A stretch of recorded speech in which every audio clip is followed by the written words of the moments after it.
আমাকে যে বিষয় দেওয়া হয়েছে বিষয়টি অনেক ভারী, সংক্ষিপ্ত সময়ের মধ্যে সেটি শেষ করা অসম্ভব। তারপরেও স্বল্প সময়ে সেটি টাচ করার চেষ্টা করব ইনশাআল্লাহ। আপনারা কি ক্লান্ত? আওয়াজে শক্তি নাই? সমস্যা নাই। কিছু প্রশ্ন আছে আলোচনার শেষে, সেটিও টাচ করব ইনশাআল্লাহ। মুসলিমদের পুনরুত্থান, যদি পুরো বিষয়বস্তুর সারমর্ম করি, মুসলিমদের পুনরুত্থান কিভাবে সম্ভব, এই টপিকই প্রমাণ করছে যে আজকে মুসলিমরা তাদের স্বর্ণযুগে নাই, বরং আজকে তাদের গোলামি এবং দাসত্বের যুগ চলমান আছে। যেমন কিছুদিন আগেই নিউজ দেখলাম, সংবাদ দেখলাম যে আমেরিকা থেকে অবৈধ বাংলাদেশি প্রবাসীদের হাতে হাত করা এবং পুরো শরীরে শিকল বেঁধে বিমানে করে এই যে লম্বা জার্নি, এই বিমানে যতক্ষণ ছিল এই লম্বা জার্নির মধ্যে হাত কড়া খুলে দেয়নি, হাত পায়ের শিকল খুলে দেয়নি। 20-30 ঘন্টার জার্নি শেষ করে বাংলাদেশে ঢাকায় অবতরণ করিয়েছে। রাস্তার মধ্যে যখন পেশাবের দরকার হয়েছে, সে পেশাব করার সুযোগটুকুও পর্যন্ত দেওয়া হয়নি। তো এই যে অবৈধ প্রবাসীরা যারা আমেরিকা এবং ইউরোপ যাওয়ার জন্য আপ্রাণ চেষ্টা করছে, আমাদের সকলের এই আপ্রাণ যাওয়ার চেষ্টাটাই প্রমাণ করে। আবার এই সমস্ত অবৈধ প্রবাসীদের তারা যখন এভাবে ধরে ফেরত পাঠায়, তখন এটা প্রমাণ করে যে আমরা কোন লেভেলের গোলামি এবং দাসত্বের জীবনযাপন করছি। ঠিক তেমনি ইউরোপের উদ্দেশ্যে যখন লিবিয়া থেকে ওই বাতাস দিয়ে ফুলানো যে নৌকাগুলো আছে, ওই নৌকাগুলোতে যখন গাদাগাদি ঠাসাঠাসি করে রওনা দেয়, এর সবাই বেশিরভাগই মুসলমান, আফ্রিকা, আফগানিস্তান, পাকিস্তান, বাংলাদেশ থেকে যাওয়া মুসলমান। তারপরে নৌকাগুলো যখন ভূমধ্য সাগরে ডুবে যায় অথবা ইউরোপের তীরে গিয়ে উঠে তারপরে তারা আশ্রয় দেয়, এই যে ভূমধ্য সাগরের মধ্যে ভাসমান নৌকা আজকেও আছে, আজকে রাতেও আছে। এটা হচ্ছে মুসলমানদের সমগ্র পৃথিবীর গোলামির একটা ছোট্ট চিত্র। ঠিক গাজার দৃশ্য যেখানে যা প্রমাণ করে যে মুসলমানদের জীবনের মূল্য কত কম। আজকে টানেলের মধ্যে হামাসের যোদ্ধারা আটকা পড়ে আছে, তাদের জীবনের কোনো মূল্য নাই। তাদের উদ্ধার করলেও তাদেরকে হত্যা করা হবে, আর যদি তারা সেখানে না খেয়ে মারা যায় তবুও মারা যাবে। এই যে দৃশ্যগুলো, এই দৃশ্যগুলো প্রমাণ করে যে হ্যাঁ, মুসলমানেরা গোলাম। আরও আপনি ইন প্র্যাকটিক্যাল লাইফে যখন আপনি নিজেই আপনার পাসপোর্ট নিয়ে দেশের বাইরে যাবেন, তখন আরও ফিল করবেন। আপনি যখন দেশের বাইরে সফর করবেন আপনার পাসপোর্ট নিয়ে, যেমন ইউকেতে বাংলাদেশি স্টুডেন্টদের নেওয়া প্রায় বন্ধই করে দিয়েছে। আমেরিকা যতগুলো দেশে রেড অ্যালার্ট দিয়েছে তাদের নাগরিকদের নিবেই না, তার মধ্যে সবই মুসলিম দেশ। যদিও বাংলাদেশের লিস্টে নাই এবারের মতো, সামনেও চলে আসতে পারে, কিন্তু সবই মুসলিম দেশ। তাহলে এই যে আমেরিকায় যেতে চাওয়ার আগ্রহ এবং তাদের এই যে ভিসা রেস্ট্রিকশান, এটা প্রমাণ করে, আমাদের গোলামির চিত্রটা প্রমাণ করে যে আমরা কোন লেভেলের গোলামির জীবনযাপন করতেছি। তো যেহেতু প্রমাণিত যে আমরা আসলে গোলাম এবং দাস অবস্থায় পৃথিবীতে বসবাস করছি, সেহেতু আমাদের স্বাধীনতা, আমাদের মুক্তি, আমাদের নেতৃত্ব, আমাদের সেই স্বর্ণযুগ, যে স্বর্ণযুগে সাহাবীরা ছিলেন, যখন উমাইয়া শাসন আমলে বিশ্বের 3 দিকে মুসলমানদের বিজয় অভিযান পরিচালিত হচ্ছিল। ভারতে বিজয় অভিযান পরিচালনা করছিলেন মোহাম্মদ বিন কাসেম, এবং স্পেনে, আফ্রিকা পেরিয়ে গিয়ে স্পেনে বিজয় অভিযান পরিচালনা করতেছিলেন তারেক বিন জিয়াদ। তারপরে আপনার মধ্য এশিয়ায় সামারকান্দ, বুখারায় বিজয় অভিযান পরিচালনা করছিলেন কোতাইবা বিন মুসলিম। এগুলো সেম টাইম, সমকালীন সময়। অর্ধ পৃথিবী বিজয় হয়ে গেছে 30 থেকে 40-50 বছরের মধ্যে। তো এই যে মুসলমানদের অতীত ইতিহাস এবং ঐতিহ্য, পাশাপাশি জ্ঞান বিজ্ঞানও, সেখান থেকে আজকে যে আমাদের অধঃপতন, এই অধঃপতন থেকে আবার উত্তরণের রাস্তাটা কিভাবে সম্ভব, এটি মূলত আমাকে বক্তব্যের আলোচনার বিষয় দেওয়া আছে। আমি কয়েকটি সংক্ষিপ্ত পয়েন্টে আলোচনা করব। প্রথমত, আল ইমান বিল গায়েব। প্রথমত আমাকে এবং আপনাকে বুঝতে হবে যে এই দিন আল্লাহর পক্ষ থেকে, আসমান থেকে এসেছে, এবং এই দিন আল্লাহ সুবহানাহু ওয়া তাআলার নূর, নূরুম মিনাল্লাহ, আল্লাহর পক্ষ থেকে পাঠানো নূর। এবং এই দিন বিজয়ী করার ঘোষণা স্বয়ং আল্লাহ দিয়েছে। ইউরিদুনা লিউতফিউ নূরাল্লাহ ওয়াল্লাহু মুতিম্মু নূরিহি ওয়ালাউ কারিহাল কাফিরুন ওয়ালাউ কারিহাল মুশরিকুন।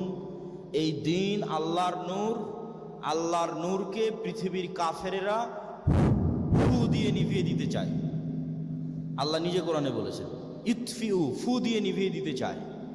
আর আল্লাহ এই নূরকে সমগ্র পৃথিবীতে বিজয় করবেন, প্রতিষ্ঠিত করবেন, যদিও কাফের এবং মুশরিকরা বাধা দেয়। তাহলে এই বিশ্বাস থেকে আমাকে এবং আপনাকে বের হয়ে আসতে হবে যে এই দিন বিজয় হওয়ার জন্য আমার এবং আপনার মুখাপেক্ষী না। ইসলাম বিজয়ী হওয়ার জন্য বাংলাদেশের মুসলমানদের মুখাপেক্ষী নয়। ইসলাম তো বিজয়ী হবেই, এটা তো আল্লাহর ওয়াদা। ওয়াল্লাহু লা ইখলিফুল মিআদ। আর আল্লাহ মিথ্যা কথা বলেন না, আল্লাহ ওয়াদা ভঙ্গ করেন না, অসম্ভব। তো যেহেতু আল্লাহ সুবহানাহু ওয়া তাআলা শতভাগ সত্যবাদী এবং তার ওয়াদা পূরণে শতভাগ ওয়াদা পূরণকারী, তো অবশ্যই এটা হবে। তাহলে এটা হওয়ার জন্য আমাদের মুখাপেক্ষী দ্বীনে ইসলাম নয়। আমরা যদি ওই সফলতার যাত্রী যারা হবে সেই যাত্রী হতে চাই, ওই গর্বিত প্রজন্ম হতে চাই, তাহলে আল্লাহর থিওরির সাথে আমাদের কাজ মিলতে হবে। আমি নিজে নিজে একটা থিওরি ডেভেলপ করে নিলাম যে জোর করে ইসলামকে বিজয় করে দিব, হবে না। আমাকে মনে করতে হবে যে না, ইসলাম বিজয় করার দায়িত্ব সম্পূর্ণরূপে আল্লাহ সুবহানাহু ওয়া তাআলা, এটা আল্লাহ নিজে নিয়ে রেখেছে। যেই লজিকে ইসলাম বিজয় হবে ওই লজিকও আল্লাহ দিয়ে রেখেছে। অতএব আমি নিজে থেকে কিছু তৈরি করব সেটা হবে না। ওইটা নিজের ভিতরে নিয়ে এসে আমাকে মনে করতে হবে আমি যেন ওই গর্বিত যাত্রীর সঙ্গী হতে পারি, ওই গর্বিত প্রজন্মের সঙ্গী হতে পারি যাদের হাত দিয়ে বিজয়টা হবে। তো ওই লজিকটাই হচ্ছে গায়েবী লজিক, অদৃশ্যের লজিক, যার সাথে দুনিয়ার লজিক মিলবে না। দুনিয়ার লজিক আপনি চিন্তা করবেন একরকম, রেজাল্ট আসবে আর এক রকম। আর গায়েবের লজিক যেভাবে সেট করা আছে ওইটা অনুযায়ী আপনি কাজ করবেন, রেজাল্ট 10 দিন পরে আসবে, 20 দিন পরে আসবে, কিন্তু শতভাগ 100% আসবে। তো ওই গায়েবের উপর আপনার যতক্ষণ ইয়াকিন তৈরি না হচ্ছে যে না এটাই রাস্তা, এটাই পথ, এটাই পদ্ধতি, ততক্ষণ পর্যন্ত আপনি রাস্তা খুঁজে পাবেন না। অন্ধকারের রাস্তা শুধু হাতাটাতেই থাকবেন। তাহলে প্রথমত পরিপূর্ণরূপে আল্লাহর সামনে আত্মসমর্পণ করা এবং আল্লাহ সুবহানাহু ওয়া তাআলার কাছেই জানতে চাওয়া যে সেই গায়েবী রাস্তা কোনটা, যেটা দিয়ে ইসলামের বিজয় সম্ভব, ওইটা দিয়েই সম্ভব হবে। ওইভাবে আল্লাহ সুবহানাহু ওয়া তাআলা ডেভেলপ করে রেখেছে। সেটা জানার চেষ্টা করতে হবে আল্লাহ সুবহানাহু ওয়া তাআলার কাছ থেকে, নবীর হাদিস থেকে, আল্লাহ সুবহানাহু ওয়া তাআলার কোরআন থেকে, নিজে থেকে নয়। তো গায়েবের উপর ইয়াকিন, এটি আল্লাহ সুবহানাহু ওয়া তাআলা পবিত্র কোরআন মাজিদে বলছেন যালিকাল কিতাবু লা রাইবা ফীহি হুদাল লিল মুত্তাকিন আল্লাযীনা ইউমিনুনা বিল গায়ব। যারা গায়েবের উপর ইয়াকিন রাখে, ওয়া বিল আখিরাতি হুম ইউকিনুন, যারা পরকালে ইয়াকিন রাখে। যেমন আমার পূর্বে আলোচক বলছিলেন ফেরেশতারা অদৃশ্য, আলোর গতি, বিভিন্ন সায়েন্টিফিক ব্যাখ্যা এবং বিশ্লেষণ নিয়ে তুলে ধরতেছিলেন, যার মধ্যে ফেরেশতাদের কথা উনি উল্লেখ করেছেন যে এখানে ফেরেশতারা আছে। তো ফেরেশতারা গায়েবের অংশ। যে সমস্ত গায়েবের বিষয়ের উপর ঈমান আনা, ইয়াকিন লাভ করা প্রত্যেক মুমিনের জন্য জরুরি, তার 2 নম্বরে আছে ফেরেশতা। 1 নম্বরে আল্লাহ, আমানতু বিল্লাহ ওয়া মালাইকাতি, আল্লাহর ফেরেশতা। যখন সাদ বিন মুআজের জানাজার লাশ খাটলি উঠানো হচ্ছে তখন মানুষের কাছে সেটা ভারী মনে হচ্ছে। জানাজাতুহু কানাত সাকিলাতান আলাল কওম। তো রাসূল সাল্লাল্লাহু আলাইহি ওয়াসাল্লাম উত্তরে বলছেন, আজকে সাদ বিন মুআজার এই খাটলি এবং এই লাশের সাথে এত বেশি পরিমাণে ফেরেশতা ভিড় করে আছে যে ফেরেশতার ভিড়ের কারণে লাশ ভারী হয়ে গেছে। এগুলো তো গায়েবের কথা উনি বলতেছে। জাবির বিন আব্দুল্লাহ, ওনার পিতা উহুদের যুদ্ধে শহীদ হয়েছে, অনেক কন্যা সন্তান রেখে, অনেক ঋণ রেখে। তো জাবির বিন আব্দুল্লাহ কাঁদতেছে তার পিতার লাশের পাশে দাঁড়িয়ে। রাসূল সাল্লাল্লাহু আলাইহি ওয়াসাল্লাম বলছেন, লিমাযা তাবকি, কেন কাঁদতেছো? মা যালাতিল মালায়েকাতু তুযিল্লু বিআজনিহাতিহা, তোমার পিতার লাশকে ফেরেশতারা তাদের ডানা দিয়ে ছায়া দিয়ে রেখেছে। বলেন আল্লাহু আকবার। এগুলোর চাইতেও আরো বাস্তব, আরো কানেক্টেড, রিলেটেড হাদিস শুনেন। হানজালা রাদিয়াল্লাহু তাআলা আনহু, উনি উহুদের যুদ্ধে শহীদ হয়েছে। তার স্ত্রী এবং তার মায়ের মারফতে জানা গেছে তার উপর গোসল ফরজ আছে। সাহাবীরা রাসূল সাল্লাল্লাহু আলাইহি ওয়াসাল্লামকে গিয়ে বললেন যে হানজালাকে গোসল দিতে হবে। সাধারণত শহীদদের গোসল দেওয়া হয় না। তো রাসূল সাল্লাল্লাহু আলাইহি ওয়াসাল্লাম বলছেন যে ইন্নাল মালাইকাতা তুগাসসিলু সাহিবাকুম ইন্না সাহিবাকুম তুগাসসিলুহুল মালায়েকা, তোমাদের সাথী বন্ধু হানজালাকে ইতিমধ্যেই ফেরেশতারা গোসল দিয়ে ফেলেছে। আল্লাহু আকবার। এটা কতটা কানেক্টেড, রিলেটেড, ইনস্ট্যান্ট যে একটা মানুষকে গোসল দিতে হবে, আল্লাহর নবী বলতেছেন এই মানুষকে গোসল ফেরেশতারা দিয়ে ফেলেছে। বদরের যুদ্ধের দিন এক সাহাবীর বর্ণনা অনুযায়ী যে তিনি দেখছেন তার দুই পাশে শাদীদ ও বিয়াজি সিয়াব, সাদা ধবধবে কাপড় পরে দুইজন ব্যক্তি ভয়ঙ্কর যুদ্ধ করতেছে। ওনার হাদিসের ইবারত, মা রাআইতুহুমা ক্বাবলু ওয়ালা বা'দ, আমি এই দুইজনকে মদিনায় আগেও কোনোদিন দেখিনি, পরেও কোনোদিন দেখিনি। মদিনা অনেক স্মল সিটি, আজকেও অনেক স্মল সিটি, অনেক ছোট্ট নগরী। আজ থেকে 1400 বছর আগে 700 থেকে 1000 মানুষ মদিনায় থাকতো। তো আমি এই দুইজনকে আগেও কোনোদিন দেখিনি, পরেও কোনোদিন দেখিনি। তারা আশাদ্দাল কিতাল, ভয়ঙ্কর যুদ্ধ করতেছিল। রাসূল সাল্লাল্লাহু আলাইহি ওয়াসাল্লামকে গিয়ে যখন বলা হলো যে আমি এরকম দেখলাম দুইজন ব্যক্তি ভয়ঙ্কর যুদ্ধ করতেছে, আল্লাহর নবী বললেন এরা স্বয়ং জিব্রাইল আর মিকাইল অবতীর্ণ হয়েছে বদরের মাঠে যুদ্ধ করার জন্য। আল্লাহু আকবার। যে এই দুইজন স্বয়ং জিব্রাইল এবং স্বয়ং মিকাইল। আরো বাস্তব, আরো জ্যান্ত উদাহরণ নেন। খন্দকের যুদ্ধ শেষ করে রাসূল সাল্লাল্লাহু আলাইহি, আয়েশা রাদিয়াল্লাহু তাআলা আনহার বর্ণনা, রাসূল সাল্লাল্লাহু আলাইহি ওয়াসাল্লাম বাড়ির মধ্যে ঢুকেছেন, ওয়াজা আসসালাহ ওয়াগতাসালা, অস্ত্র রেখে দিয়েছেন, গোসল করবেন, ফ্রেশ হবেন। ইতিমধ্যে জিব্রাইল উপস্থিত হয়েছে। জিব্রাইল উপস্থিত হয়ে বলছে আপনি অস্ত্র রেখেছেন, আমরা এখনো অস্ত্র রাখিনি। কেন অস্ত্র রাখনি? 3টে ইহুদি গোত্র বিট্রে করেছে, বানু কুরাইজা, বানু কায়নুকা, বানু নাজির। এই 3টে গোত্রের গাদ্দারির শাস্তি দিতে হবে। জিব্রাইলের আদেশ পেয়ে রাসূল সাল্লাল্লাহু আলাইহি ওয়াসাল্লাম সাহাবীদের বললেন যুদ্ধ এখনো শেষ হয়নি, আবার বের হও। এবার আনাস রাদিয়াল্লাহু তাআলা আনহু বলছেন যে আমাদের নিয়ে যখন আল্লাহর নবী পুনরায় রওনা দিলেন ইহুদি গোত্রের উদ্দেশ্যে, কাআন্নি আনজুরু ইলাল গুবারি সাতিআন ফি যুকাকি বানি গানাম, ইহুদি গোত্রের অলি গলিতে আমাদের পূর্বে জিব্রাইলের ঘোড়সওয়ার বাহিনী পৌঁছে যাওয়ার কারণে জিব্রাইলের ঘোড়সওয়ার বাহিনীর ঘোড়ার পায়ের আঘাতে যে ধুলা তৈরি হয়েছে, যেমন আজকের যুগে ভোটের নির্বাচনী প্রচারে মোটর সাইকেলের শোডাউনে ধুলায় রাস্তা অন্ধকার হয়ে যায়, তো আমরা সাহাবীরা যে একসাথে যাচ্ছি আমাদের সামনে ধুলায় অন্ধকার। এটা কিসের ধুলা?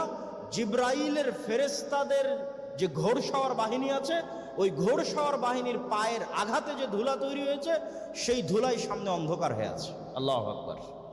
কত জীবন্ত উদাহরণ যে ফেরেশতারা তাদের সাথে যুদ্ধ করতেছে, আসমান থেকে নেমে এসেছে, তার কত বাস্তব উদাহরণ। এগুলো দিয়ে শুধু হাদিস পরিপূর্ণ নয়, আল্লাহ সুবহানাহু ওয়া তাআলা নিজে কোরআন মাজিদে বলছেন ফাস্তাজাবা লাকুম রাব্বুকুম আন্নী মুমিদ্দুকুম বিআলফিম মিনাল মালাইকাতি মুরদিফিন, আমি আল্লাহ তোমাদের সহযোগিতায় আসমান থেকে 1000, 3000, 5000 করে ফেরেশতা অবতীর্ণ করেছি। ফেরেশতাদের আরো বাস্তব। রাসূল সাল্লাল্লাহু আলাইহি ওয়াসাল্লাম একদিন মসজিদে বসে আছে, এরকম মাজমা, একজন ব্যক্তি ঢুকলো, ঢুকে বলল মাল ইসলাম, মাল ঈমান, মাল ইহসান, কিয়ামত কখন হবে? আল্লাহর নবী উত্তর দিল, বিদায় নিল। আল্লাহ নবী বললেন জানো কে এসেছিল? তো বলে না। তার গায়ে সফরেরও চিহ্ন নাই, তাকে আমরা চিনিও না। আর এই মরুভূমির যুগে বাহির থেকে একটা মানুষ আসবে, চেনা যাবে না, তো কে তিনি? স্বয়ং জিব্রাইল এসেছিল তোমাদেরকে শেখানোর জন্য। নবী ছাড়াও মানুষ ফেরেশতাকে দেখতে পারে। বানু ইসরাইলের 3 জন ব্যক্তি, অন্ধ, কুষ্ঠরোগী এবং টাক, এই 3 জনের কাছে ফেরেশতা গেছিল পরীক্ষা নেওয়ার জন্য। লম্বা ঘটনা, সহিহ বুখারী। একজন ব্যক্তি বানু ইসরাইলের একদিন রাস্তায় হাঁটতেছে, আকাশ থেকে আওয়াজ হচ্ছে ইসকি হাদিকাতা ফুলান, সহিহ বুখারীর হাদিস, অমুকের বাগানে বৃষ্টি বর্ষণ করো। ওই ব্যক্তি দেখলো মেঘখণ্ড উড়ে গিয়ে একটা নির্দিষ্ট বাগানে বৃষ্টি বর্ষণ করতেছে। ওই ব্যক্তিও পানির নালা ধরে ধরে ওই জমিনে গিয়ে দেখে একজন ব্যক্তি আবাদ করতেছে। বলে তোমার নাম কি? বলে আমার নাম এই। বলে আমি তো তোমার নাম আকাশে শুনলাম, তুমি এমন কি করো যে তোমার নামে আকাশে আওয়াজ হয় যে অমুকের জমিতে পানি বর্ষণ করো? বলে আমি তো তেমন কিছু করি না, আমার জমি থেকে যা উৎপাদিত হয় 1 ভাগ আবার এই জমিতেই বিনিয়োগ করি, 1 ভাগ দিয়ে নিজের সংসার চালাই, আর 1 ভাগ আল্লাহর রাস্তায় দান করে দিই। আল্লাহু আকবার। তাহলে ফেরেশতাদের সাথে মানুষের অস্তিত্ব এতটাই কানেক্টেড, এতটাই বাস্তব, এতটাই রিলেটেড যে আপনাকে হাদিসের পর হাদিস এবং আয়াতের পর আয়াত শুনিয়ে শেষ করা যাবে না। রাসূল সাল্লাল্লাহু আলাইহি ওয়াসাল্লাম বলছেন আজকে আমার বাড়িতে জিব্রাইল আসেনি। কেন আসেনি? ছবি ছিল। লা তাদখুলুল মালাইকাতু ফি বাইতিন ফিহি সুওয়ারুন আও কালব, রহমতের ফেরেশতা যারা, একদল ফেরেশতা তো আপনার সাথে আছেই 24 ঘন্টা, একটা ফেরেশতা যেটা হচ্ছে বন্ধু ফেরেশতা, যে ইলহাম করে, এটা একটু পরে আসতেছে। তো রহমতের ফেরেশতা ওই বাড়িতে প্রবেশ করে না যেখানে ছবি মূর্তি আছে, যেখানে কুকুর আছে। রাসূল সাল্লাল্লাহু আলাইহি ওয়াসাল্লাম বলছেন, আল্লাহ নবী বলছেন, আমাকে জিব্রাইল এত পরিমাণে মেসওয়াক করতে বলে, আমার মুখের গন্ধ জিব্রাইলকে কষ্ট দেয়, মেসওয়াক করতে করতে মাড়ি ছিলে গেছে। রাসূল সাল্লাল্লাহু আলাইহি ওয়াসাল্লাম বলছেন, তোমরা মসজিদে পেঁয়াজ এবং রসুন খেয়ে যাবা না, কেননা পেঁয়াজ এবং রসুনের গন্ধ ফেরেশতাদের কষ্ট দেয়। তাহলে কি পরিমাণ এগুলো একটা আর একটার সাথে কানেক্টেড, এগুলো সব গায়েবের লজিক।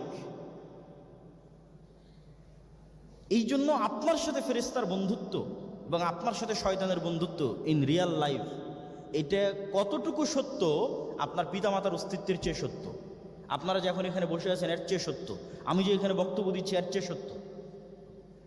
কেননা আমরা মানুষ যখন প্রথম সৃষ্টি হয়েছি তখন আর এক মানুষের সাথে পরিচিত হইনি। ওয়াইজ ক্বালা রাব্বুকা লিল মালাইকাতি ইন্নী জাইলুন ফিল আরদি খলিফা ক্বালু আতাজআলু ফিহা মান ইফসিদু ফিহা ওয়া ইয়াসফিকু দিমা ওয়াইদ কুলনা লিল মালাইকাতি ইসজুদু লিআদম ফাসাজাদু ইল্লা ইবলিস আবা ওয়াস্তাকবারা ওয়া কানা মিনাল কাফিরিন। মানুষ যখন প্রথম সৃষ্টি হয়েছে তখন চোখ খুলে আগে ফেরেশতার জিনকে দেখেছে, কোনো মানুষকে দেখেনি। তাহলে মানুষের সাথে মানুষের বন্ধুত্ব আগে নয়, মানুষের সাথে ফেরেশতার বন্ধুত্ব আগে আর শয়তানের বন্ধুত্ব আগে। আদম আলাইহিস সালাম সৃষ্টি হওয়ার পর আগে হাওয়াকে দেখেনি, আগে তার সন্তান হাবিল কাবিলকে দেখেনি, আল্লাহ পরিচয় করায় দেয়নি। আগেই পরিচয় হয়েছে ফেরেশতার সাথে,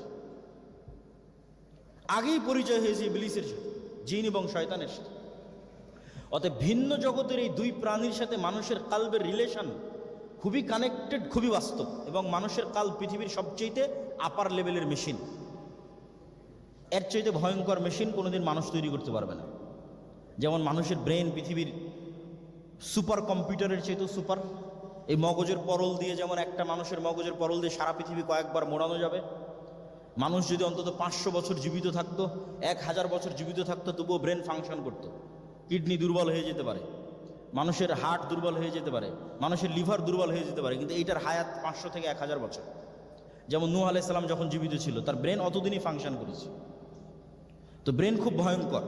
আমরা যেটা চোখ দিয়ে দেখতেছি এটাই সিসি ক্যামেরা, যেটা কান দিয়ে শুনতেছি এটাই সাউন্ড রেকর্ডার, এগুলো সব ব্রেনে সেভ হয়ে থাকতেছে। শুধু ডাটা ট্রান্সফার করার পারমিশন দিতে হবে আল্লাহ সুবহানাহু ওয়া তাআলাকে। এই জন্য আল্লাহ কোরআনে বলেছে, কাফা বিনাফসিকাল ইয়াউমা আলাইকা হাসিবা, আজকে তোমার বিচার করার জন্য তুমিই যথেষ্ট, কেন তোমার ব্রেনেই তো সব সেভ হয়ে আছে। যা দেখেছো তাও সেভ হয়ে আছে, যা শুনেছো তাও সেভ হয়ে আছে। আলাদা করে হিসাব করার কি দরকার? আলাদা তো কোনো হিসাবের দরকার নাই। যেমন ডক্টর নাবিল ভাই বলতেছিলেন আলোর কথা, যে আলো কত স্পিডে ছুটে যায়। আমরা যদি আলোর গতির চেয়ে বেশি গতি অর্জন করি এবং আজ থেকে যদি 15 বছর আগে ফিরে যাই বেশি গতি অর্জন করে, আর মোবাইলের মতো যন্ত্র যদি ওখানে সেট করি, তাহলে 15 বছর আগে আমি কি করেছি তা লাইভ দেখতে পাবো, আর কি বলেছি ওই আওয়াজ নিজেই শুনতে পাবো। এগুলো একটাও হারায় না তো। আর যদি 1400 বছর আগে ফিরে যেতে পারে আলোর গতির চেয়ে বেশি গতি নিয়ে, তাহলে বদরের যুদ্ধও লাইভ দেখা যাবে, আল্লাহ নবীর হাদিসও লাইভ শোনা যাবে। তাহলে একটা আমি রাতের অন্ধকারও গল্প করছি, ওটাও থেকে যাচ্ছে, রাতের অন্ধকারে কাজ করতেছি, ওটাও থেকে যাচ্ছে, এগুলো একটাও হারায় না। তাহলে আল্লাহ সুবহানাহু ওয়া তাআলাকে আলাদা করে হিসাব করার জন্য, উনি কীভাবে হিসাব করবেন উনি জানেন, উনি এগুলোর মুখাপেক্ষী নয়। কিন্তু বর্তমান সায়েন্স তো বলতেছে মানুষের হিসাব নেওয়া কঠিন কোনো কাজ নয়, অত্যন্ত সহজ কাজ। যে কেউ চাইলে মানুষের খুব কঠিনভাবে হিসাব নিতে পারবে। তো আমরা কি বলতেছিলাম, গায়েব, ফেরেশতা গায়েব, পরকাল গায়েব। এই গায়েবের ওপর যখন আপনার সর্বোচ্চ লেভেলের ইয়াকিন তৈরি হবে, এবার আপনার জন্য বিজয়ের রাস্তা খুলে যাবে। গায়েবের উপর ইয়াকিন ছাড়া বিজয় সম্ভব নয়। অতীতে কোনো নবী বিজয় লাভ করেনি, ভবিষ্যতে কেউ করতে পারবে না। Full stop. আল্লাহর গায়েবী মদদ ছাড়া দুনিয়াবী শক্তি দিয়ে নবীদের বিজয় হয়নি, আল্লাহর গায়েবী মদদ ছাড়া দুনিয়াবী শক্তি দিয়ে মুসলমানদের বিজয় হয়নি, অতীতে কোনো দিন হয়নি, ভবিষ্যতে কোনো দিন আল্লাহর গায়েবী মদদ ছাড়া দুনিয়াবী শক্তি দিয়ে মুসলমানদের বিজয় হবে না, এটা ফুল স্টপ। অতএব গায়েবী মদদ কেমনে আসবে, ওই কার্যকরণের সূত্র পূরণ করতে হবে, ওই কার্যকরণের শর্ত ফিল আপ করতে হবে, যাতে গায়েবী মদদ আসমান থেকে নেমে আসবে। যেমন মুসা আলাইহিস সালামের জন্য এসেছে, যেমন ঈসা বিন নুনের জন্য এসেছে, যেমন দাউদ এবং তলুতের জন্য এসেছে, যেমন মুহাম্মদ সাল্লাল্লাহু আলাইহি ওয়াসাল্লামের জন্য এসেছে। তারা সব গায়েবী মদদে বিজয়ী হয়েছে। প্রত্যেক যুদ্ধে তারা দুনিয়াবী দিক থেকে দুর্বল। মুহাম্মদ সাল্লাল্লাহু আলাইহি ওয়াসাল্লাম বদরে দুর্বল, উহুদে দুর্বল, খন্দকে দুর্বল। মুসা আলাইহিস সালাম ফেরাউনের কাছে কেমন দুর্বল, এটা আমি আর এক বক্তব্যে বিস্তারিত বলেছি, আজকে সময় নাই, সংক্ষিপ্ত করতে চাই। আজকে আপনাদের এই যশোরের যে কোনো একটা গ্রামের কৃষক ডোনাল্ড ট্রাম্পের চেয়ে যা দুর্বল, তার চেয়ে শতগুণ হাজার গুণ দুর্বল মুসা আলাইহিস সালাম ফেরাউনের চাইতে।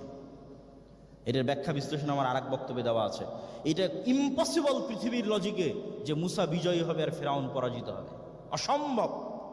আজকের গাজার মানুষের বিজয় ওই লেভেলের অসম্ভব নয়, মুসার বিজয় ফেরাউনের উপর যেই লেভেলের অসম্ভব। আজকে গাজার মানুষ ইসরায়েলের তুলনায় যা দুর্বল, তার চেয়ে হাজার গুণ দুর্বল আল্লাহর নবী মুসা ফেরাউনের তুলনায়। তাহলে মুসা বিজয় হয়েছে কি দিয়ে? দুনিয়াবিদে না, দুনিয়াবিদে অসম্ভব, গায়েবের লজিকে বিজয় হয়েছে। ওই শর্ত পূরণ করলে বিজয় হবে। মুসার কালবে গায়েবের উপর ইয়াকিন আছে। হাতের লাঠি সাপ হওয়া মুসা নিজে চোখে দেখছে, এই জন্য সব নবীকে গায়েবের আলামত দেখানো হয় যাতে ইয়াকিন তৈরি হয়। মুহাম্মদ সাল্লাল্লাহু আলাইহি ওয়াসাল্লামের মেরাজের সফর গায়েবের উপর ইয়াকিন। উনি মেরাজের মাধ্যমে জান্নাত জাহান্নাম সব দেখে ওনার যেই লেভেলের ইমান আমাদের হবে না। ঈসা আলাইহিস সালাতু ওয়াস সালাম মৃত মানুষের গায়ে হাত দিয়ে বলছে বিসমিল্লাহ বিইজনিল্লাহ, মৃত মানুষ জীবিত হয়ে যাচ্ছে। এটা গায়েব, আমরা জীবনে কোনোদিন দেখিনি মৃত মানুষকে জীবিত হতে। আর ওই গায়েব ঈসা আলাইহিস সালাম প্র্যাকটিস করতেছে, ফলত ওনার যেই লেভেলের ইয়াকিন আল্লাহর শক্তি ক্ষমতার উপর আমার হবে না। তো ঠিক তেমনি মুসা আলাইহিস সালাতু ওয়াস সালামের হাতের লাঠি, যেটা উনি 10-15 বছর থেকে ব্যবহার করে আসতেছে, জান্নাত থেকে আসা স্পেশাল কোনো লাঠি নয়, ওইটা সাপ হয়ে যাচ্ছে।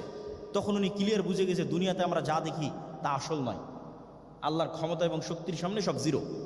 লা হাওলা ওয়ালা কুওয়াতা ইল্লা বিল্লাহ, এই বাক্যে জিরো করা হয়েছে। পৃথিবীর সকল ক্ষমতা সকল শক্তিকে শূন্য মার্ক দেওয়া হয়েছে এই বাক্যে, যে লা হাওলা নেই চুল পরিমাণ ক্ষমতা, সরিষা সম পরিমাণ ক্ষমতা, অন পরিমাণও ক্ষমতা, জিরো পরিমাণও ক্ষমতা নাই আল্লাহর শক্তি এবং আল্লাহর ক্ষমতা ছাড়া। সব শক্তি সব ক্ষমতাকে জিরো মার্ক দেওয়া আছে। তাহলে ওই লেভেলের ইয়াকিন নবীদের তৈরি করা হতো। আজকের এই বিজ্ঞানের যে যাত্রা, এটাও কিন্তু গায়েবকে উন্মোচনের এক প্রকার যাত্রা। 100 বছর আগের মানুষ জানতো না যে আমার এই বক্তব্য এখানে আওয়াজ দিব আর এখন আমেরিকায় গিয়ে বাজবে। এখন আমার আওয়াজ কিন্তু আমেরিকায় বাজতেছে। এটা 100 বছর মানুষের আগের গায়েব, কিন্তু এটা পৃথিবীর আগে থেকেই ছিল। মানুষ কিন্তু নতুন কিছু সৃষ্টি করে না। বাদিউস সামাওয়াতি ওয়াল আরজ, একমাত্র আল্লাহ। বাদিউস সামাওয়াতি ওয়াল আরজ মানুষের পক্ষে অসম্ভব না। মানে মানুষ শূন্য থেকে কিছু সৃষ্টি করবে, শূন্য থেকে কিছু বানাবে, এটা মানুষের জন্য অসম্ভব। আগে থেকেই ছিল, মানুষ জানতো না। আমরা আগেও কথা বলতাম, আমাদের কথা আলোর গতিতে এই স্পিডেই ছুটে যেত, আমরা জানতাম না, গায়েব ছিল আমাদের জন্য।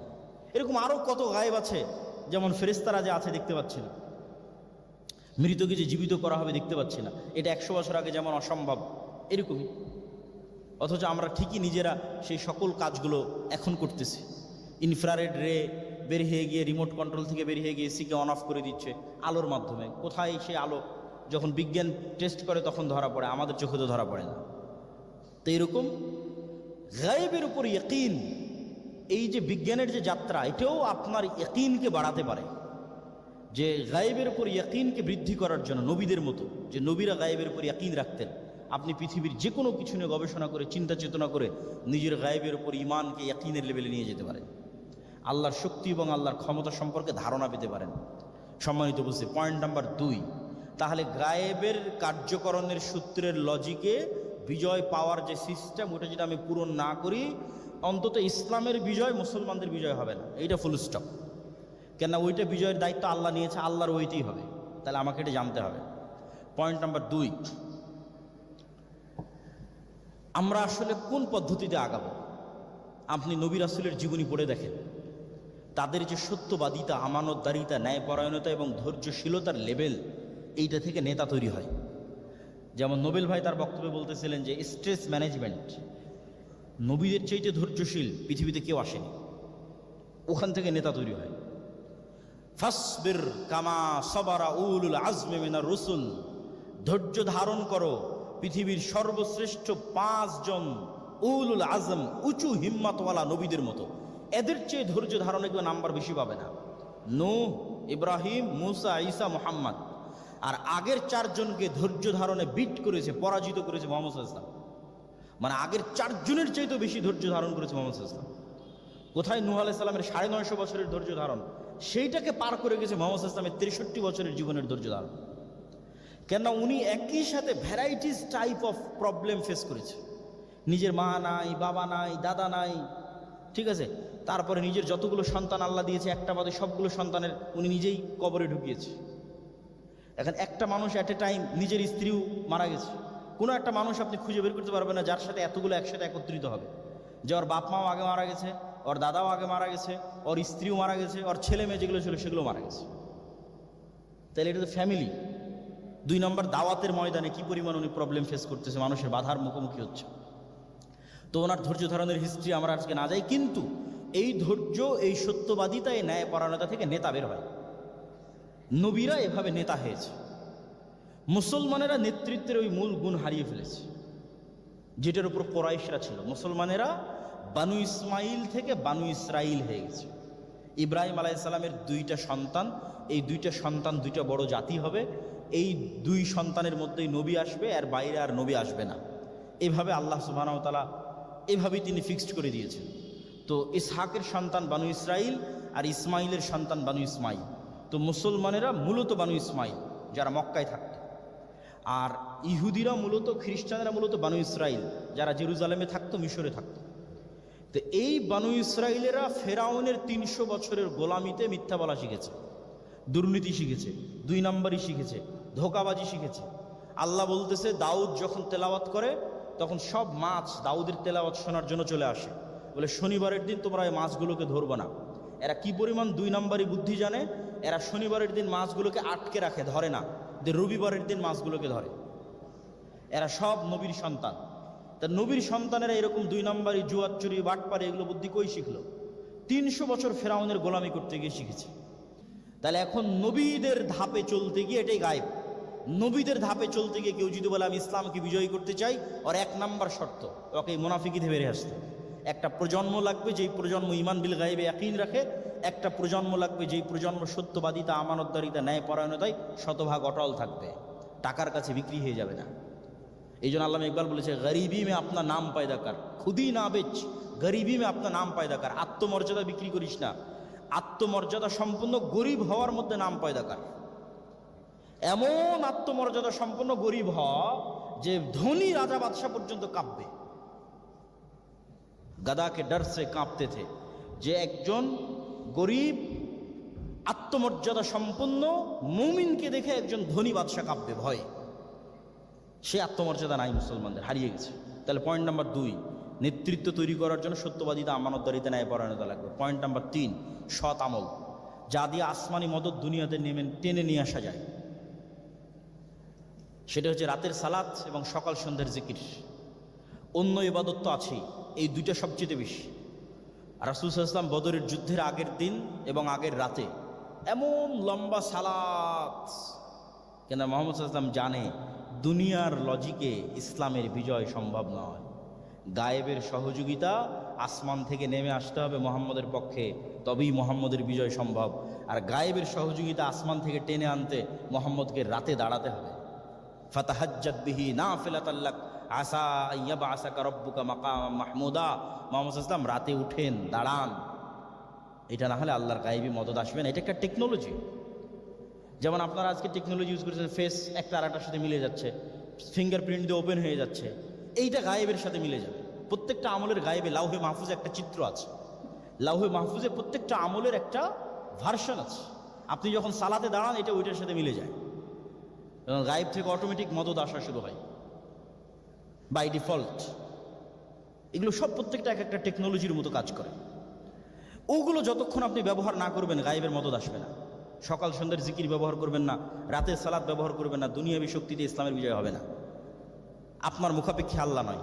আমেরিকার মানুষরা মুসলমান হয়ে যাবে, ইউরোপের মানুষরা মুসলমান হয়ে যাবে, তারা এই গায়েবী মদদের টেকনোলজিগুলো ব্যবহার করবে, তাদের দিয়ে ইসলাম বিজয় হয়ে যাবে সারা পৃথিবীতে।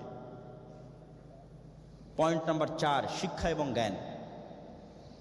আল্লাহর পৃথিবী পরিচালনার একটা সুন্নাত আছে, সুন্নাতুল্লাহ ফি তাদবিরিল আরজ, যেই সিস্টেমের উপর আল্লাহ পৃথিবীকে ডেভেলপ করেছে। সাধারণত আল্লাহ এই সিস্টেম ব্রেক করে না, খুব কম ব্রেক করে। আপনি একটা আল্লাহওয়ালা পরহেজগার মানুষকেও আগুনে নিক্ষেপ করে দিলে পুড়ে যাবে। সূরা বুরুজে আসহাবুল উখদুদে ওই পুরো জাতিকে আগুনে নিক্ষেপ করা হয়ে গেছে, পুড়ে গেছে। ইব্রাহিম আলাইহিস সালামের ক্ষেত্রে আল্লাহ ব্রেক করেছে, যে ঠিক আছে ইব্রাহিমকে আগুনে পোড়াবো না। কিন্তু যেই সিস্টেমে পৃথিবী ডেভেলপ করা আছে ওইটা যদি ইহুদি ব্যবহার করে কাজ করবে, খ্রিস্টান ব্যবহার করে কাজ করবে, মুসলমান ব্যবহার করলেও কাজ করবে। এখন মোবাইলের বাটনের ফ্ল্যাশ লাইট আপনি চাপলেও জ্বলবে, ইহুদি চাপলেও জ্বলবে, খ্রিস্টান চাপলেও জ্বলবে। তো পৃথিবী আল্লাহ এভাবেই ডেভেলপ করেছে, জ্ঞান পাওয়ার, জ্ঞান শক্তি, জ্ঞান নেতা। আল্লাহ নিজে জ্ঞানী, আদম আলাইহিসসালাম সবার চেয়ে জ্ঞানী, তলুতকে নেতা বানানো হয়েছিল জ্ঞানের কারণে, সব নবীরা জ্ঞানী। কোরআন জ্ঞান দিয়ে পরিপূর্ণ, কোরআনের শুরু থেকে শেষ পর্যন্ত জ্ঞান দিয়ে পরিপূর্ণ। বারবার চিন্তা করতে বলা আছে, চিন্তা করো, গবেষণা করো, ভাবো, জানো, চেষ্টা করো। কোরআনের আয়াত শেষ হয় এগুলো দিয়ে, লাআল্লাকুম তাআলামুন, যদি তোমরা জানতে, লাআল্লাকুম তাতাফাক্কারুন, যদি তোমরা বুঝার চেষ্টা করতে, লাআল্লাকুম আফালা ইয়াতাদাব্বারুন, তোমরা কি চিন্তা করো না, বুঝো না, সব জ্ঞান। এই জ্ঞানের পাওয়ারে আমরা মুসলমানেরা পরাজিত হয়ে গেছি। নাই, আমাদের যুব সমাজ নেশা, জুয়া, মদ, ফেসবুক, টিকটক ধ্বংস। এটা নেশাগ্রস্ত, জুয়ায় আক্রান্ত একটা যুব সমাজ আমাদের সামনে দাঁড়িয়ে আছে, এটা প্রজন্ম দাঁড়িয়ে আছে। এরা কিভাবে নেতা হবে? এরা তো আল্লাহর যে পৃথিবী সিস্টেমের ডেভেলপের যে লজিক, ওইটার সাথে তারা মিলতে পারবে না। এখন ইহুদিরা যদি জ্ঞান গবেষণায় এগিয়ে যায়, ও তো নেতা হবে, ওইটা আল্লাহ সুবহানাহু ওয়া তাআলা আটকাবে না। তো আমাদের বুঝতে হবে যে গায়েবী মদদ কিভাবে আসবে এবং দুনিয়ার চেষ্টা, দুনিয়ার লজিক কিভাবে দাঁড়াবে। গায়েবের মদদ আনার জন্য ইমান বিল গায়েবে ইয়াকিন লাগবে, এবং গায়েবের মদদ আনার জন্য রাতের সালাত এবং সকাল সন্ধ্যার জিকির লাগবে। আর দুনিয়াতে কাজ করার জন্য কি লাগবে?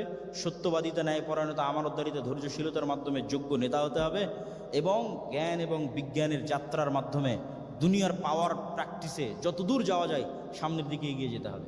কোনো একটা প্রজন্ম যদি এই সবগুলো শর্ত পূরণ করে ফেলতে পারে, তাহলে পৃথিবীতে তাদেরকে ঠেকাবে এরকম কোনো শক্তির জন্ম হয়নি, এরকম কোনো শক্তির উত্থানই হয়নি। কেন? লা হাওলা ওয়ালা কুওয়াতা ইল্লা বিল্লাহ। মুসলমানদের তাকবীরের আওয়াজে শহর বিজয় হয়ে যাবে। কেননা জিকির খুব পাওয়ারফুল, দোয়ার চাইতেও পাওয়ারফুল জিকির। আল্লাহ সুবহানাহু ওয়া তাআলার জিকির, সাউন্ড টেকনোলজি। আল্লাহ আওয়াজ দিয়ে পৃথিবী আসমান জমিন সৃষ্টি করেছে। ইসরাফিলের বাঁশির আওয়াজে পৃথিবী ধ্বংস হয়ে যাবে। সব জীব জন্তু, কীট পতঙ্গ, জড়বস্তু, জড় পদার্থ সব তাসবিহ পাঠ করছে। 24 ঘন্টা আওয়াজ হচ্ছে, এই মাইক থেকে আওয়াজ হচ্ছে, কাঠ থেকে আওয়াজ হচ্ছে, জামা থেকে আওয়াজ হচ্ছে। এরা সব আল্লাহর তাসবিহ বুঝে এবং নিজেরাও তাসবিহ পাঠ করতেছে। সুলাইমান আলাইহিস সালামকে এই জ্ঞান দেওয়া হয়েছিল, ওমা উতীতুম মিনাল ইলমি ইল্লা কালিলা, সাউন্ড টেকনোলজির জ্ঞান। সেটাই জিকির সবচেয়ে পাওয়ারফুল। এই জন্য কোরআন সবচেয়ে পাওয়ারফুল, কেন কোরআন আল্লাহর আওয়াজ। এর চাইতে বড় মোজেজা অতীতের কোনো নবীকে দেওয়া হয়নি। মুসা আলাইহিস সালামের লাঠির চাইতে এবং ঈসা আলাইহিস সালামের জীবিতকে মৃত করার চাইতে পাওয়ারফুল হচ্ছে কোরআন। কেন? এটা সরাসরি আল্লাহর আওয়াজ। ওটা পড়ে কে, জানে কে, বুঝে কে, কাজে লাগায় কে, ওইটার মধ্যেই মুসলমানদের সকল সফলতা আছে। সম্মানিত উপস্থিতি, আমার বক্তব্যের শেষে আমি চলে এসেছি। যেহেতু আপনারা দীর্ঘ সময় থেকে আলোচনা শুনছেন, প্রশ্ন উত্তরগুলো দিই। আপনাদেরই করা প্রশ্ন উত্তরগুলো দিয়ে আমার বক্তব্য শেষ করবো ইনশাল্লাহ। কাউসার হোসাইন ভাই প্রশ্ন করেছে, দুনিয়ার প্রতি টান আমাদের আখেরাতের চিন্তা থেকে দূরে সরিয়ে দিচ্ছে, এমত অবস্থায় একজন মুসলিম হিসেবে আমাদের করণীয় কি? ইমান বিল গায়েবের মধ্যেই সবচেয়ে বেশি যেটাকে গুরুত্ব দেওয়া আছে সেটা আখেরাত, পরকাল, যদিও 6 নম্বরে, কিন্তু যখনই সামারি করা হয়, কোরআনে সামারি, হাদিসে সামারি, তখন দুইটা, মাইয়ুমিন বিল্লাহ ওয়াল ইয়াউমিল আখির, মাইয়ুমিন বিল্লাহ ওয়াল ইয়াউমিল আখির, শুধু দুইটা। আল্লাহর উপর ইমান যার, পরকালে ইমান যার, মানে পুনরুত্থান, আল্লাহ পুনরায় সৃষ্টি করতে পারবে, এটার উপর ইমান যার। এই লাইফ কিছু নয়, প্রকৃত লাইফটা মূলত জান্নাত অথবা জাহান্নামের লাইফ। এইটা যে ইয়াকিনের লেভেলে বিশ্বাস করে, এই লাইফ তো শেষ হয়ে যাবে, সবাই জানে। প্রকৃত জীবন তো ওইটা। আপনি যদি আপনার শৈশবে ফিরে যেতে পারতেন স্থায়ীভাবে, যশোরের সেই মাটিতে, ঝিনাইদহ, খুলনার সেই মাটিতে, আত্মীয় স্বজন, পাড়া প্রতিবেশী একসাথে নদীতে, কপোতাক্ষ নদে ঘুরছেন ফিরছেন, খেলছেন, ওই লাইফে যদি স্থায়ীভাবে পার্মানেন্টলি ফিরে যাওয়া যায়, ওইটা আসল লাইফ, ওইটা জান্নাতে সম্ভব। তো ওইটা সম্পর্কে এই জন্য কোরআন পরিপূর্ণ পরকাল দিয়ে। ওকে ওকে, ঠিক আছে, থ্যাংক ইউ, জাযাকাল্লাহ খাইর। তো পরকালের উপর ইয়াকিন ছাড়া আপনি দুনিয়ার গুরুত্ব এবং তুলনা মিলাতে পারবেন না। দুনিয়ার যে সবচেয়ে কষ্টে ছিল, ওকে জান্নাতে ঢুকানোর পরও বলা হবে না আমি তো কোনোদিন কষ্টেই ছিলাম না। আর দুনিয়াতে যে সবচেয়ে আরামে ছিল, ওকে জাহান্নামে দেওয়ার পরও বলেন আমি তো কোনোদিন আরামেই ছিলাম না। আর দুনিয়ার এই পুরো লাইফটা, 60 বছর 65 বছরের লাইফটা, পরকালে গিয়ে মনে হবে 1 সেকেন্ড, 2 সেকেন্ড, 5 সেকেন্ড। যেমন এখন আমাদের মনে হয় যে পিছনের 30 বছর কই চোখের পলকে পার হয়ে গেছে, এরকম চোখের পলকই পুরো লাইফ পার হয়ে যাবে। এবং পরকালে গিয়ে মনে হয় কই আমি তো 1 বছর মনে হয় দুনিয়াতে ছিলাম, কয়েক মাস মনে হয় দুনিয়াতে ছিলাম।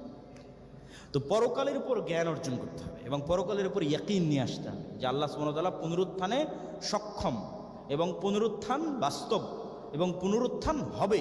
পুনরুত্থান ছাড়া মানুষের মতো এত দামি সৃষ্টিজীবের সৃষ্টি ব্যর্থ। আল্লাহ বলেছে আমি অকাজ করি না, মানে আউল ফাউল কাজ, সময় নষ্ট, টাইম ওয়েস্ট, এই কাজ করি না। কাজের উদ্দেশ্য আছে।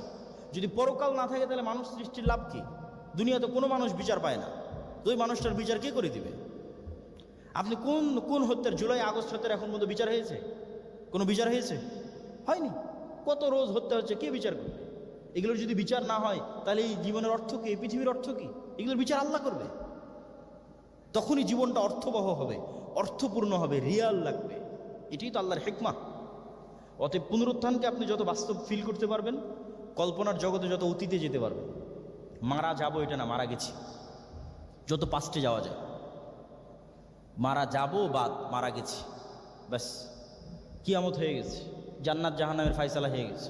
আমি সর্বনিম্ন স্তরের একটা জান্নাত পেয়েছি, সর্বনিম্ন স্তরের এক জান্নাতে বসে আছি। বসে থেকে আফসোস হচ্ছে যে সর্বোচ্চ স্তরের জান্নাতে আল্লাহকে সবসময় দেখা যায়, আর আমি যে জান্নাতে আছি এই জান্নাতে বছরকে বছর আল্লাহ সুবহানাহু ওয়া তাআলাকে দেখা যায় না। দুনিয়াতে যদি আরেকটু জিকির করতাম তাহলে আরেকটু উপর স্তরের জান্নাত পেতাম। দুনিয়ার 5 স্টার 3 স্টার এইগুলোর হোটেলের সার্ভিসের মানের যে পার্থক্য, এর চেয়ে ব্যাপক পার্থক্য তৈরি হবে জান্নাতের সার্ভিসে, জান্নাতের স্তরের সার্ভিসে। তখন জান্নাতে গিয়ে জান্নাতির আফসোস হবে যদি আরেকটু উপরের স্তরে জান্নাতে জায়গা পাওয়া যেত। জাহান্নামীদের কি আফসোস হবে ওইটা বলছি না, জান্নাতের নিম্ন স্তরে যে থাকবে তার আফসোসের কথা বলছি। এই পাস্ট ফিলিংয়ে চলে যেতে হবে, তাহলে না হলে মানুষ ওই যে ওমা নাকামু মিনহুম ইল্লা ইউমিনু বিল্লাহিল আজিজিল হামিদ, যাদেরকে আগুনে নিক্ষেপ করা হচ্ছে আর ওরা আগুনে চলে যাচ্ছে, তবুও ঈমান বিসর্জন দিচ্ছে না। সূরা বুরুজের ঘটনা, এরা কেমনে পারতেছে যে আগুনের মধ্যে চলে যেতে? কেমনে সম্ভব? একটা মা তার কোলের সন্তান কিনা আগুনের মধ্যে চলে যাচ্ছে, কেমনে সম্ভব? ওদের এই লেভেলের ইয়াকিন তৈরি হয়েছে যে এই আগুনটাই জান্নাত। বলেন আল্লাহু আকবার। ওর যদি ন্যূনতম সন্দেহ থাকতো যে না এই আগুন জ্বালিয়ে দিবে, পুড়িয়ে দিবে, আমার এসি রুমই ভালো, তাহলে ঈমান ত্যাগ করে দিয়ে ওই আগুনে ঝাঁপ না দিয়ে ফিরে আসতো। কিন্তু ওর এই লেভেলের ইয়াকিন তৈরি হয়েছে যে না, যে আগুন দেখতে পাচ্ছে এটাই জান্নাত। দাজ্জালের সময় ওরাই পাশ করবে যাদের এই লেভেলের ইয়াকিন থাকবে যে জান্নাতের এই দাজ্জালের এই জাহান্নামই জান্নাত। সম্মানিত উপস্থিতি, প্রশ্ন নাম্বার 2, বর্তমান ভার্সিটি পড়ুয়া স্টুডেন্টরা ট্রেন্ডের নামে বিভিন্ন ধরনের গালিগালাজ এবং বাজে শব্দ দিয়ে বিভিন্ন প্রতিবাদ এবং দাবি আদায়ের আন্দোলন করে, যা অপমানজনক এবং অন্যকে হেয় করে। মুহাম্মদ সাল্লাল্লাহু আলাইহি ওয়াসাল্লাম একটি দিক ছিল তার নম্রতা, শিষ্টাচার এবং অন্যের জন্য সম্মান। এই বিষয়ে কিছু বলার অনুরোধ রইল। আমাদের ইসলামের আদর্শ এবং ইসলামের স্বভাব এবং চরিত্র স্পষ্ট। আল্লাহ সুবহানাহু ওয়া তাআলা নিজেও কাফেরদের কখনো তুচ্ছ তাচ্ছিল্য করে কোরআনে আহ্বান করেনি। নিজেও যখনই তিনি কোনো কাফরকে সম্বোধন করেছে খুব রেসপেক্টের সাথে সম্বোধন করেছে। যেমন বানু ইসরাঈলদেরকে আল্লাহ নিজেই কোরআনে বলেছে আর অভিশপ্ত, কিন্তু যখন ওদেরকে সম্বোধন করেছেন কত সুন্দর, ইয়া বানি ইসরাঈল আযকুরু নি'মাতি আল্লাতী আন'আমতু আলাইকুম ওয়া ফাজ্জালতুকুম আলাল আলামিন। ওদের সম্বোধন দেখে আপনার ঈর্ষা হবে।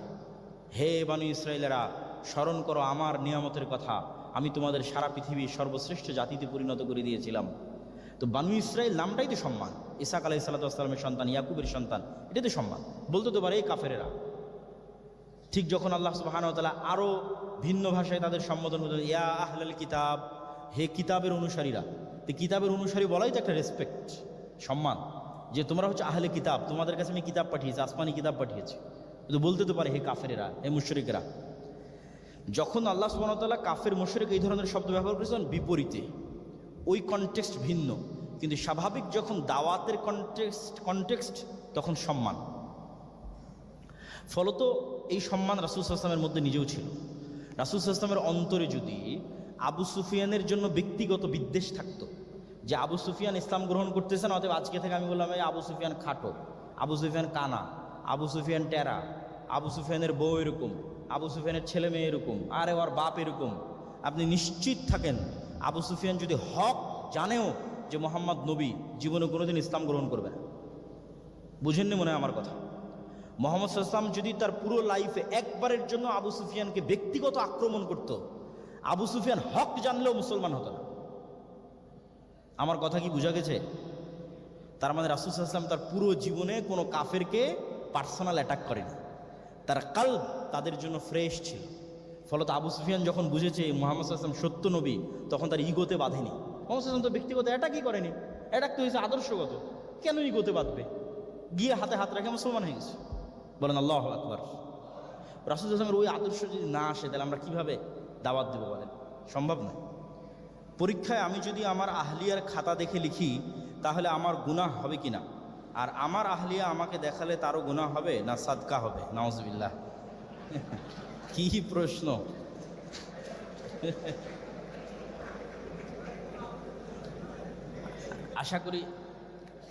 আশা করি এটার উত্তর দেওয়ার প্রয়োজন নাই। তারপরেও বলি যে এখানে অন্যের হক নষ্ট করার বিষয়টা হচ্ছে আগে।